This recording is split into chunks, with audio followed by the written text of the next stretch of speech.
The day humanity was cast out of the galactic concordance, the chamber rang with applause. Not polite applause. Not diplomatic courtesy taps. This was the sound of relief, of ancient species congratulating themselves for cutting away a perceived infection. Mandibles clicked in sharp approval. Fins slapped against marble-like desks grown from crystallized gravity. Heavy-limbed delegates pounded armored fists in ritual finality. At the center of the chamber stood 6 humans. No guards flanked them. No honor banners hovered behind them. Just 6 figures in dark formal wear, dwarfed by a ring of beings who measured history in millennia and power in star systems. Ambassador Elias Crow stood at the front, hands folded behind his back, posture relaxed enough to be mistaken for arrogance. Cherubin Calvier of the Ulthari Concord rose from its levitating throne, bioluminescent veins pulsing a ceremonial blue. By unanimous decision, it intoned, voice resonating through translators and bone alike. Humanity is hereby declared a destabilizing war species. Repeated violations of Concordance ethical frameworks, disproportionate military escalation, and refusal to demilitarize have rendered Earth incompatible with galactic order. A pause, carefully timed for effect. Effective immediately, humanity is expelled from the galactic concordance. All trade rights revoked. All mutual defense clauses annulled. All extraterritorial human vessels beyond Sol are subject to seizure or destruction. Silence followed. Not because anyone was shocked. This outcome had been engineered for years. Crow didn't speak right away. He scanned the chamber slowly, meeting eyes, compound, luminous, mirrored, eyeless. He recognized some of them. Species humanity had saved during border wars. Species whose colonies still orbited stars protected by human fleets not a century earlier. None met his gaze for long. Finally, Crow exhaled through his nose and nodded. "So," he said mildly, "that's it." A ripple of irritation passed through the delegates. This was supposed to be solemn, crushing, final. Calvier's glow intensified. "You will return to Earth immediately. Your species is forbidden from concordance space." Crow tilted his head. "And if we don't?" A low hiss escaped of Raxian Waranvu. "Then you will be exterminated." Crow smiled. It wasn't a snarl. It wasn't defiant bravado. It was the smile of a man who had just been handed confirmation. "We expected as much," he said. That drew murmurs. Crow stepped forward, shoes clicking softly against the chamber floor. "You call us unstable. Violent. Too fond of war." He gestured around the ring. "But every empire here was forged in blood. The difference is, you won long enough ago that you forgot what it cost." Calvier snapped. "This is not a debate." "No," Crow agreed. "It's a verdict."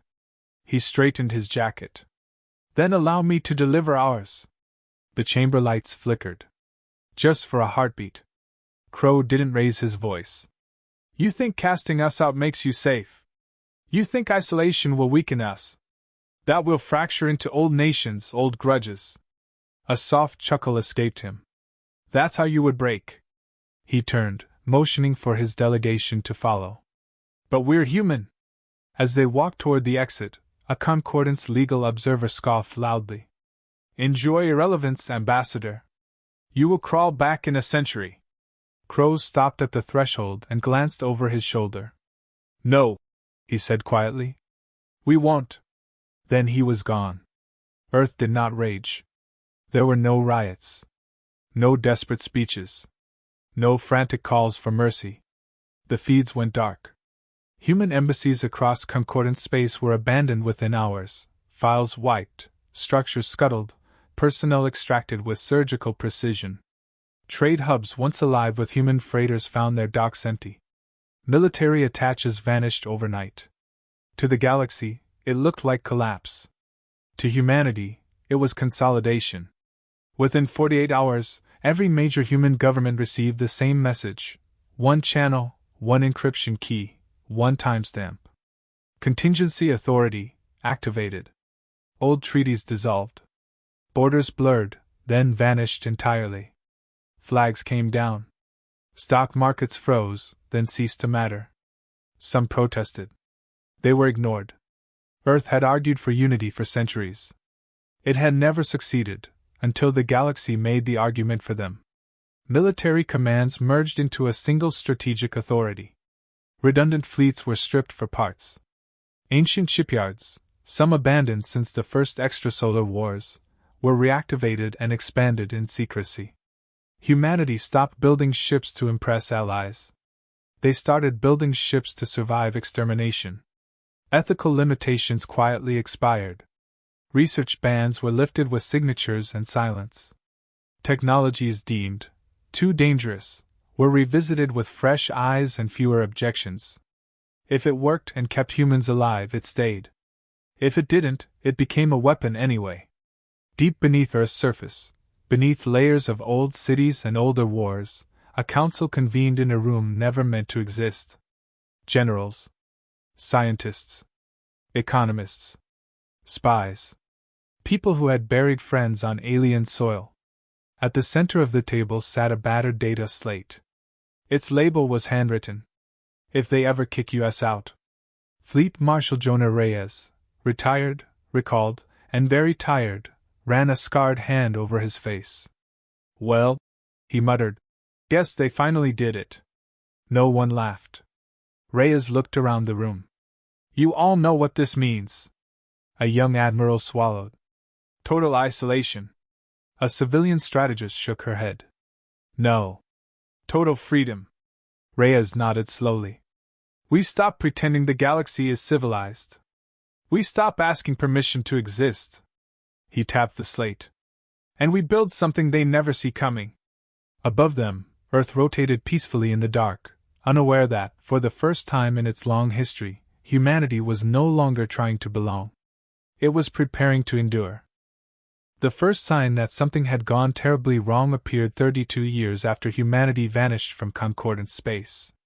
A routine patrol near the Helix Drift, a neutral sector, simply disappeared. No distress call, no debris, no radiation signature. Just a ship vanishing as if the void itself had swallowed it whole. Analysts whispered theories over translucent holoscreens. Pirate raid, spatial anomaly, rogue human survivors. The last one was laughed out of the chamber. Humans extinct? Impossible. Extinct species don't leave void-colored scars in hyperspace. 3 weeks later, a Concordance mining colony in the Karshak Reach went silent. The first probe found shattered hulls, scorched hangars, life support systems boiled from the inside, alien marines frozen mid-scream. Autopsies revealed no familiar weapon signatures. Nothing in the Concordance arsenal could do this. Panic swept the upper chambers like wildfire. The Ulthari Chairbing KLVA summoned an emergency session, fleets diverted, fleets reinforced, fleets armed with doomsday protocols. And then Earth spoke. Not through channels. Not through encrypted comms. Every frequency, long thought impossible to intercept, buzzed with a single feed. Concordance vessels, stations, planetary broadcasts, every single one, a live, unfiltered transmission.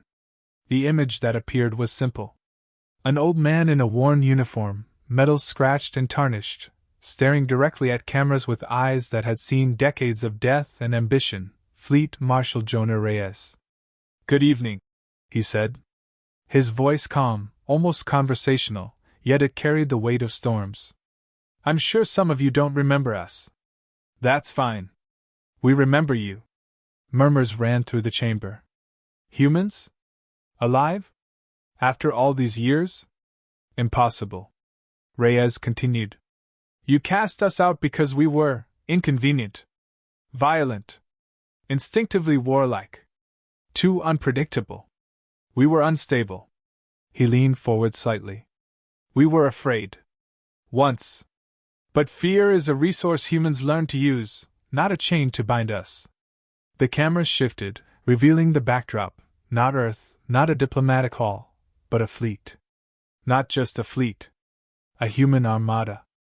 Every ship bristling with weapon ports, hull plating scarred from decades of secret trials. They didn't glide with elegance, they loomed, massive, ugly, brutal. drives burned hotter than Concordance scanners could reconcile. A Vraxian delegate hissed, voice trembling. Impossible! We control the lanes. Reyes smiled. You controlled lanes. We own strategy. Behind him, automated drones scuttled across hangars the size of small moons. Troops ran drills on orbital platforms, soldiers in black armor, moving with a precision no alien species could mimic. You said we were weak, Reyes said softly. You said we would crumble without your guidance. And we adapted. Every historian in Concordance space would later call this moment the calm before the storm, though none at the time realized it. Within hours, strikes began, small, surgical, and terrifyingly precise. Concordance border worlds were hit, not to exterminate, not to conquer, but to demonstrate. Karshak Prime fell silent first. The main defense hub reported explosions along critical junctions. Sensors indicated a mass of boarding torpedoes had penetrated deep into the planet's orbital network. Concordance Marines were captured alive, humiliated, broadcast to neighboring systems. When an Ulthari general demanded to know why Earth was doing this, a human captain escorted him through a smoldering command bunker. You kicked us out because we scared you, she said, voice calm. Now we're reminding you why. Concordance fleets scrambled. Fleets that once prided themselves on invulnerability now raced to intercept phantom threats. Yet no human ships followed traditional vectors. No hyperspace routes. No logical maneuvers. The first full-scale engagement, what later became known as the Helix ambush, left fleets in shambles. Ships disappeared, reappeared behind enemy lines, and vanished again. Entire squadrons were lost without a single human casualty reported. It wasn't just strategy. It was psychology. Every species has a pattern of fear. Some panic when leaders fall. Some freeze under overwhelming fire. Some surrender when the expected rules of engagement fail. Humans studied them all, built entire doctrines around assumption breaking, and weaponized it. Meanwhile, humanity itself stayed mostly hidden. The general population, Earth's population, remained unseen, untouched by war, thriving under the radar. They didn't seek glory. They didn't seek revenge. They only sought survival, and the Concordance, in its hubris, failed to recognize the magnitude of the threat. Then, the galaxy realized a truth more terrifying than conquest. Humanity wasn't fighting for territory. Humanity wasn't fighting for vengeance. Humanity was demonstrating something far worse. They had become unknowable. They were patient. They were unified. They were invisible until they struck, and they struck where it hurt most: pride, arrogance, and assumptions. By the time the Concordance realized it, the message had been received, clear and unavoidable. We survived. We thrived. And we are coming for no one, except those who thought they could control us. The Concordance panicked. They had assumed superiority for millennia, fleets numbering in the tens of thousands, weapons capable of sterilizing planets, diplomacy that dictated trade and war alike. They had laughed when humans vanished. They had congratulated themselves. They were wrong. The Battle of Blackwell Void began quietly. At first, Concordance fleets moved with precision, confidence, their sensor nets humming with superiority. They had prepared for pirates, anomalies, rogue colonies, but not humans who had rewritten the rules of war. Then it happened. Ships vanished from scanners. Entire squadrons blinked out of existence. Behind them, human vessels emerged, not through hyperspace, not from any known vector, but through controlled microsingularity translation. Fleets that had counted on centuries of experience to predict movement now faced prey that could appear anywhere, at any time. Impossible! A Vraxian admiral bellowed, claws digging into the command console. This technology is forbidden! It cannot exist! A human pilot's voice crackled over open comms. Calm, almost teasing. Yeah, well, either could your arrogance. Surprise works both ways. Railguns tore through flagship hulls, boarding torpedoes slammed into carriers with terrifying precision, disgorging soldiers who moved like predators bred for war. Humans fought differently than any Concordance species, brutally efficient, terrifyingly creative, and with a dark sense of humor. "Hey, your oxygen's compatible with ours," a soldier quipped as a plasma bolt tore through a Vraxian cruiser. "Cool. So are our firestorms." It was not just battle. It was psychological warfare. The humans had spent decades studying concordance biology, leadership structures, and combat psychology. Species that relied on pheromones collapsed when leaders fell. Species that trusted brute numbers found their formations useless against humans who anticipated every assumption. Within hours, the concordance line fractured. Worlds they had thought secure fell silent. Command hierarchies collapsed as boarding teams disabled orbital stations, seized command centers, and broadcasted messages to every local population. Humans were not exterminators. They were teachers of humility. The greatest shock came not from weaponry, nor from tactical brilliance, but from patience. Reyes appeared again, live, transmitted to every concordance system simultaneously. Calm, deliberate, unflinching. "We never wanted your worlds," he said, voice soft enough to cut through the chaos like a scalpel. "We wanted you to understand something." The feed shifted to Earth itself. Ringed with megastructures, forests restored over reclaimed deserts, orbital cities humming with energy, and populations thriving, unified, disciplined, alive. A planet untouched by concordance interference, yet armed with secrets they had long forgotten. "We didn't die without you," Reyes continued. "We didn't fracture. We evolved. And while you've been squabbling over borders and protocol, we've been learning everything you assumed was untouchable. Your psychology. Your physics. Your arrogance." Then came the twist. Humanity had not built this empire to conquer.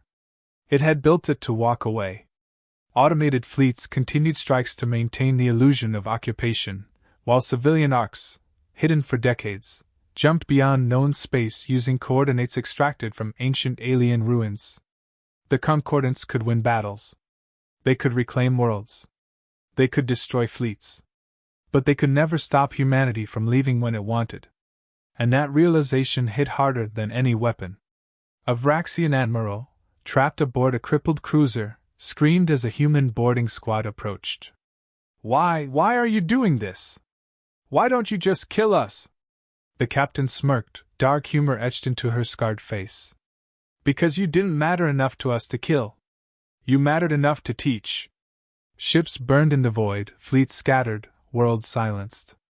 And through it all, the humans moved with graceful inevitability. They weren't cruel. They weren't sadistic. They were human, relentless, adaptive, and terrifyingly clever. By the time the concordance realized the full scope, humanity was already beyond their reach, a specter in the darkness, leaving behind only wreckage, humiliation, and a single message etched on every system they touched. You were never the gatekeepers. You were just in the way. And in that moment, the galaxy understood something that would echo for generations. Underestimating humanity was not just a mistake. It was a sentence. The war ended without treaties.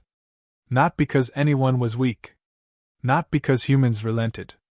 But because the concordance realized, too late, that they were no longer the arbiters of the galaxy. Entire fleets had been shattered. Worlds once thought impregnable now bore the scars of surgical precision attacks that left populations alive, infrastructure barely functional, and pride utterly shattered. And then, just as quickly as it began, humanity disappeared. Ships blinked out of sight. Automated fleets continued their strikes, but the pilots, the strategists, the people, gone. Arcs carrying civilians, children, the architects of human ingenuity, jumped into the void beyond known space. No hyperspace lanes. No known coordinates. A ghost fleet leaving only echoes and wreckage behind. The concordance could scavenge technology. They could interrogate prisoners. They could rebuild fleets.